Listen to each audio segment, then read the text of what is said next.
everybody, welcome back for another video. Today we're going to be talking about soil liquefaction and how I think it all ties into the phenomena we call the mud flood. Just looking at an official definition here, soil liquefaction, it occurs when a saturated or partially saturated soil by water substantially loses strength and stiffness in response to an applied stress like an earthquake or an explosion. And the material that is ordinarily a solid, it behaves like a liquid. Okay, so let's see if we can learn about these seismic waves. So really it's this seismic wave that is generated by earthquakes and explosions that vibrates the soil or sediment, and that's the cause of the liquefaction. So let's take a look here, and I believe it was in Canterbury, New Zealand, 2010 and 11 that they had a series of earthquakes. And just reading the highlighted portion here, during the Canterbury earthquakes of 2010 and 11, liquefaction caused silt and fine sand. So liquefaction causes silt and fine sand to boil up and bury streets and gardens. So that's one effect, and it causes buildings and vehicles to sink. So it has this quicksand effect, and it also has the effect of bringing up soil and sediment from below ground level and depositing it. So those are two separate things that occur. And they're just saying here that liquefaction, it's usually associated with earthquakes of a magnitude of 6 or higher. I just wanted to point out here that let's see, liquefaction only happens when underlying waterlogged silts are present and when shaking is severe during an earthquake. Okay, yeah, so during 2010 and 2011 Canterbury earthquakes, over 400,000 tons of silt came to the surface, covering streets and gardens in several suburbs. So severe shaking in an earthquake, it puts pressure on the silt and water particles in these waterlogged layers, turning once firm sediment into a liquid.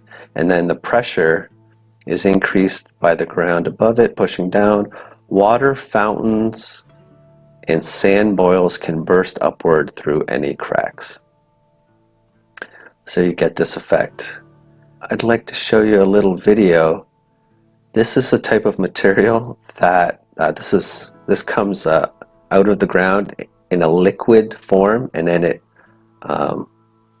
solidifies back into in this case it's sand. But I'm just going to play this quick little video under fair use for educational and commentary purposes. So I think it's a minute long, but this person's going to show you how this sand got deposited in his garden or his backyard, and he goes about putting it in a wheelbarrow, and he exposes it to vibration, and you're going to see it turn back into somewhat of a liquid. So this is the liquefaction out the back. Dug it out, so you can see across the rose bed all this sand has just come up out of the ground, and I've got a wheelbarrow full of it at the moment. It looks quite solid, so you'll see this re-liquefy as we go back out to the driveway, particularly as we drive across the cobbles on the driveway.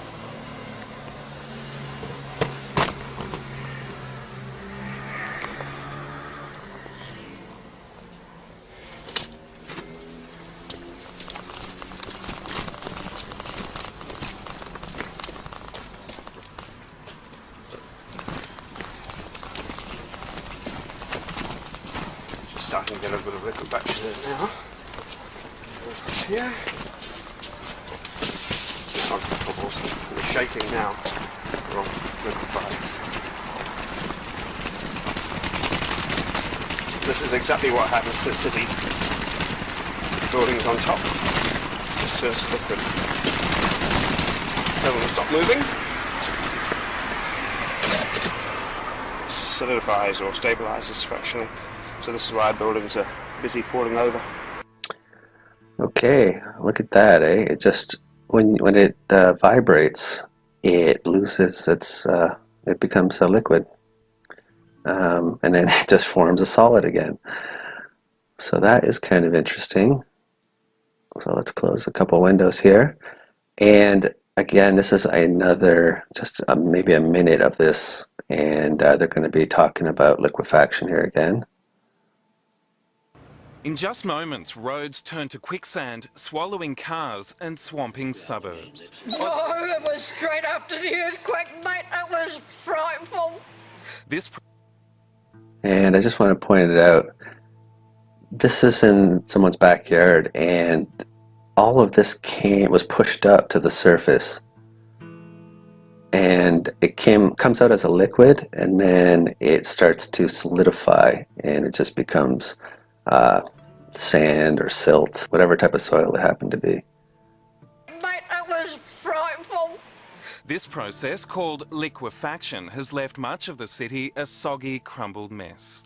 But the liquefaction, I mean, the suburban streets are like rivers. You'll see these ladies over here, they're just sinking. The silty, saturated layers of soil just below Christchurch were so severely shaken, they liquefied. And with much of the city built on soft earth, seismologists believe the phenomena has heightened the devastation. So, I mean, it is a nightmare.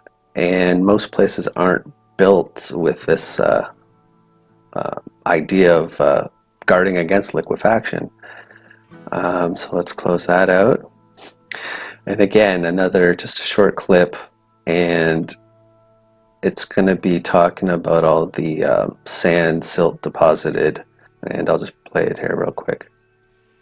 This is an example of an apartment complex. And again, this is Japan, earthquake 2011. In Kamizu, Japan.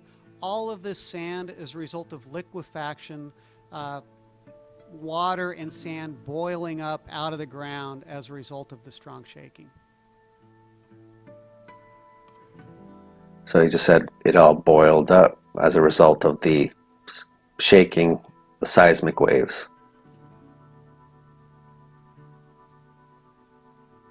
The amount of sand that we saw from this liquefaction is really, I mean, it's just incredible, and had a tremendous impact on these people in this apartment complex. This is a shot outside of that. Now, the surface layer here, you're going to watch how it basically is almost like a quicksand. That apartment complex, and you can just see how soft, right, how loose that sand is, even after the earthquake. Here, some of our team members are actually getting stuck in the sand, trying to pull out of it. As we pan around this area, you'll be able to see sand boils, or small, what we call sand volcanoes, all over the place. And these all are erupting out of the ground after the earthquake. So all of these, the sand or silt, it all comes out of here, in addition to other cracks that are formed, but you'll see this a lot as well. I think this might be about it for this quake. Oh, yeah, sorry, let it roll a bit longer here. This is just an example, again, of how loose that sand is that has been liquefied, and it really gives you a good idea how easy it is for some of these buildings to settle a great deal that are founded on this type of material. Okay, so now, so all this sand and silt can be deposited. It comes out as a liquid above ground, and then it eventually solidifies. But you also have structures that can sink in their own footprint. And I want to go to here. they're going to show has it's sunk 3 feet. Settled on the order of a meter to a meter and a half. And this movement is what caused these sections of the utility tunnels to displace relative to each other, leading to their flooding and all the sand going inside the tunnel.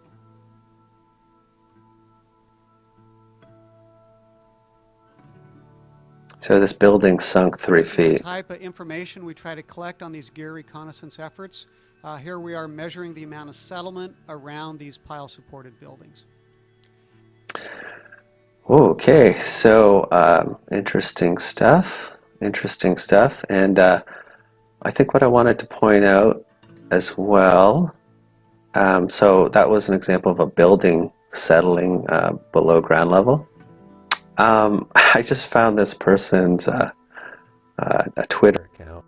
They took a picture. They're on a tour with this person from the United States Geological Service, and they're in San Francisco, and he's pointing out liquefaction features in San Francisco. So an official employee of the United States Geological Service, and in the next photo, so they're on their little tour, and he's pointing out, yeah, this is caused by liquefaction. This door that is probably wasn't even a door originally, but you know, you could see, I mean, I can't even imagine the steps that go down here, but they're on a tour and they're just pointing out liquefaction features. So the phenomena of, we always see buildings below ground level, right? And typically like 3/4 of the first floor is buried beneath ground level. Now he's admitting it on this tour that, yeah, this is the cause of a lot of these buildings. The one in Japan I just showed you, here's another one. And I think what I'd like to do now is just show you some pictures of vehicles. And let's take a look at the Christchurch event. Again, all this was brought above the surface, all this sand and silt. This poor guy's got to dig his vehicle out. This is just the quicksand effect of the roads. You have all these vehicles, it's just turning into a swampy mess. And you got your bus, look at this guy, oh man. Look at these two people. But here it's turned into quicksand basically. I mean, look at this. Unreal.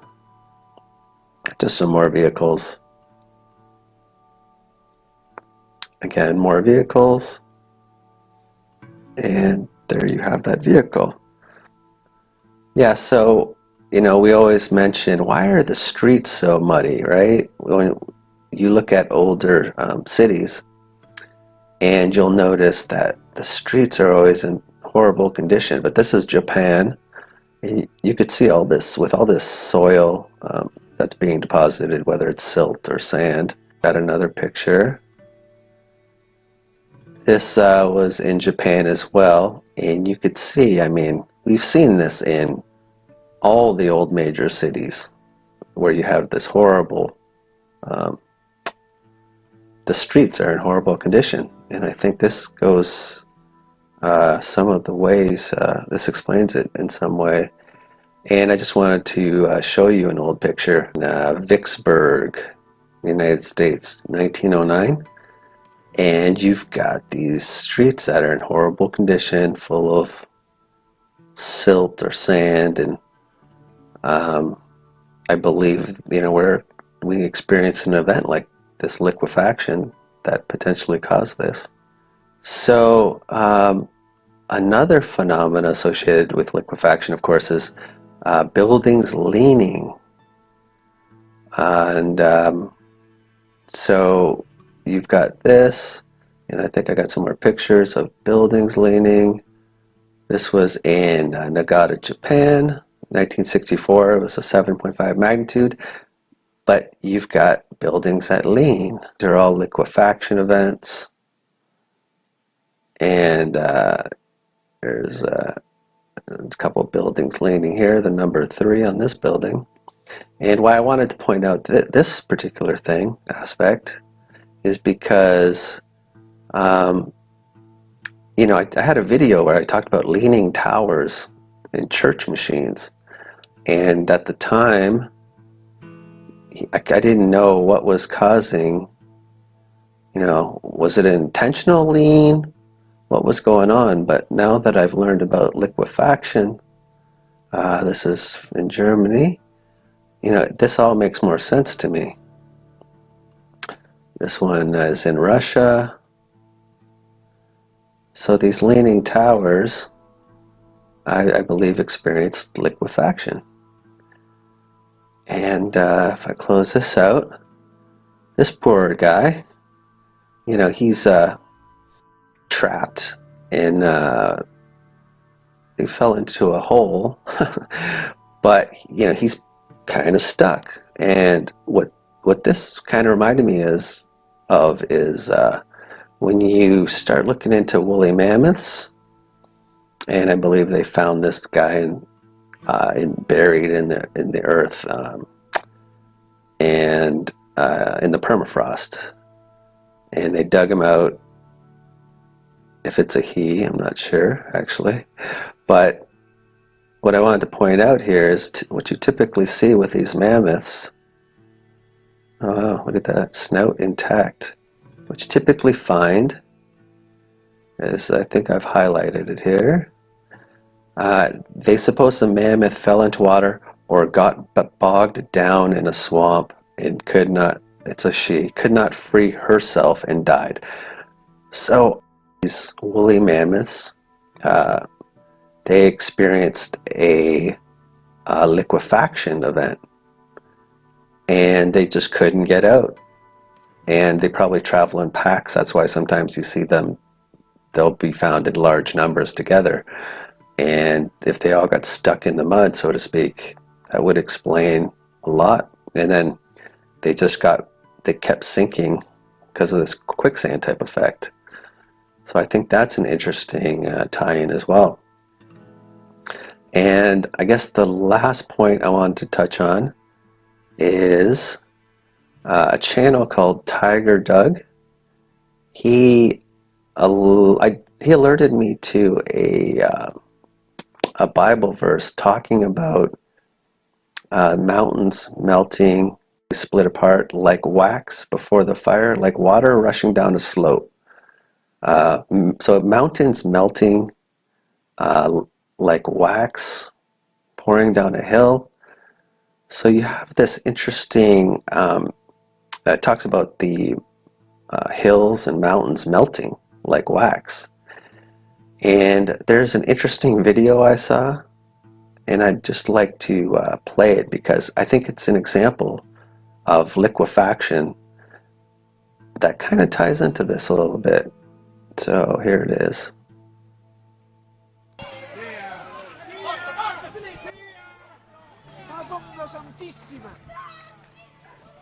This isn't a mudslide or a landslide. All these, this is just turning.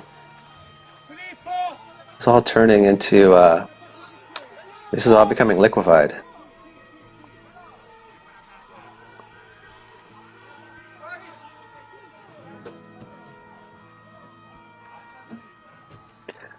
Just melting like wax, basically.